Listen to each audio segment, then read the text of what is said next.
Hi friends, I am Thasni. നമ്മളെല്ലാവരും ഒരു തരത്തിലല്ലെങ്കിൽ മറ്റൊരു തരത്തിൽ മാനസിക പ്രശ്നങ്ങൾ അനുഭവിക്കുന്നവരാണ്. ഇന്ന് ഞാൻ നിങ്ങളുമായി ഷെയർ ചെയ്യാൻ പോകുന്നത് മാനസിക ആരോഗ്യം നിലനിർത്താൻ നാം ചെയ്യേണ്ട കാര്യങ്ങളെക്കുറിച്ചാണ്. മാനസികാരോഗ്യം എന്നത് ഒരു സങ്കീർണമായ വിഷയമാണ്. ഇതിനെ വിശദീകരിക്കുന്നത് വളരെ പ്രയാസമുള്ളതും കഠിനവുമാണ്. മാനസികാരോഗ്യം കൈവരിക്കുക എന്നത് വിവിധ കാര്യങ്ങളെ ആശ്രയിച്ചാണിരിക്കുന്നത്. മാനസികാരോഗ്യം നിലനിർത്താൻ ലളിതമായ ചില ചുവടുവെപ്പുകളാണ് ജീവിതത്തിൽ ആവശ്യം.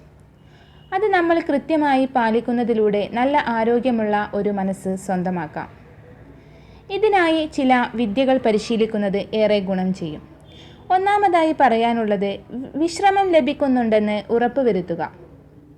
ഉറക്കം ശരീരത്തിന് ഉന്മേഷവും ആരോഗ്യവും പ്രദാനം ചെയ്യുന്നു. അതുപോലെ തന്നെ നല്ലൊരു കേൾവിക്കാരനെ കണ്ടെത്തുക. നിങ്ങൾക്ക് തുറന്ന് സംസാരിക്കാനും വിശ്വസിക്കാനും പറ്റുന്ന ഒരാളെ കണ്ടെത്തുക. മാനസിക സമ്മർദ്ദം വളരെയധികം കുറയാൻ ഇത് കാരണമാവും. പരസ്പരം തുറന്ന് സംസാരിക്കുന്ന 2 പേർക്ക് മാനസിക സമ്മർദ്ദം വളരെ കുറയുന്നതായി പഠനങ്ങൾ തെളിയിച്ചിട്ടുണ്ട്. ഭൂതകാലത്തിലെ നമ്മുടെ തെറ്റുകൾക്ക് നമ്മോട് തന്നെ ക്ഷമാപണം നടത്തുക. ഭൂതകാലത്തിൽ സംഭവിച്ചു പോയ തെറ്റുകൾ ജീവിതത്തിൻ്റെ ഭാഗമായി കണ്ടുകൊണ്ട് തിരുത്താനും അതുവഴി അത് മറക്കാനും ശ്രമിക്കുക. മാനസികാരോഗ്യത്തിന് ഈ തിരിച്ചറിവ് അത്യാവശ്യമാണ്.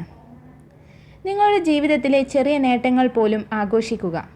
ഇത് നിങ്ങളെ മാനസിക സമ്മർദ്ദത്തിൽ നിന്നും തിരിച്ചു കൊണ്ടുവരുന്നതിന് ഏറെ സഹായകമാവും.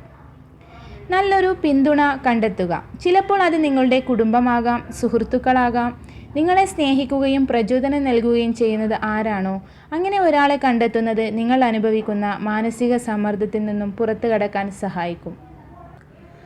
അതുപോലെ തന്നെ ആരോഗ്യകരമായ ഭക്ഷണം ഉറപ്പുവരുത്തുക, വ്യായാമം ചെയ്യുക, വിനോദത്തിനായി സമയം കണ്ടെത്തുക, മറ്റുള്ളവരെ സഹായിക്കുക, ലഹരി പദാർത്ഥങ്ങൾ ഒഴിവാക്കുക, അച്ചടക്കം ഉണ്ടാക്കുക, പുതിയ അറിവുകൾ നേടുക, സുഹൃത്തുക്കളെ നിലനിർത്തുക, ആശങ്കയില്ലാതെ തീരുമാനമെടുക്കുക.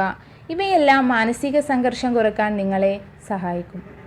Thank you for watching my video. ഇനിയും എൻ്റെ വീഡിയോകൾ നിങ്ങളിലേക്ക് എത്താൻ ഈ ചാനൽ സബ്സ്ക്രൈബ് ചെയ്യുക. വീഡിയോ ഇഷ്ടപ്പെട്ടാൽ ലൈക്ക് ചെയ്യുക, കമൻറ്റ് ചെയ്യുക, ഫ്രണ്ട്സുമായി ഷെയർ ചെയ്യുക. Thank you so much.